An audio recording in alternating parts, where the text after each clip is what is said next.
নমস্কার বন্ধুরা, পিঙ্কির বিশ্ব ইউটিউব চ্যানেলে আপনাদের সবাইকে স্বাগত। কেমন আছেন আপনারা? শীতের দিনে এই সরু চাকলি পিঠে দারুণ লাগে খেতে।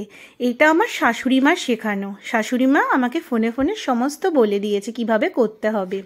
আমি 2 কাপ গোবিন্দভোগ চাল আর 1 কাপ বিউলির ডাল আলাদা আলাদা পাত্রতে ভিজিয়ে রেখেছিলাম 3-4 ঘন্টার জন্য। এটা কিন্তু কোনো ফার্মেন্টেশনের প্রয়োজন হয় না, ধোসার মতো ডাইরেক্ট বেটে নিয়ে করা যায়।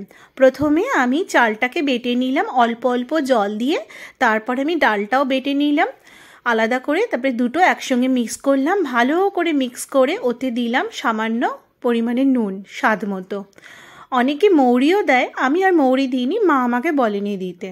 তো যাই হোক, ভালো করে ফেটিয়ে ফেটিয়ে ফেটিয়ে ফেটিয়ে এইভাবে আমি কনসিস্টেন্সিটা এইভাবে বানিয়ে নিলাম। এটাই হচ্ছে একদম পারফেক্ট কনসিস্টেন্সি।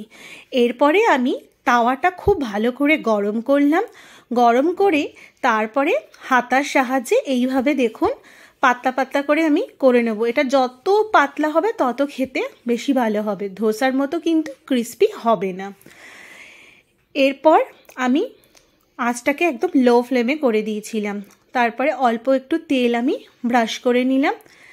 এরপর এই দেখুন আপনাদের সামনেই এটাকে ফ্লিপ করে নিচ্ছি, নিয়ে আরও মিডিয়াম ফ্লেমে আরও 30 সেকেন্ড থেকে 40 সেকেন্ড মতো রেখে তুলে নেব। এইভাবে হয়ে গেল আমার সরু চাকলি। গুড়ের সঙ্গে খেতে কিন্তু দারুণ লাগে।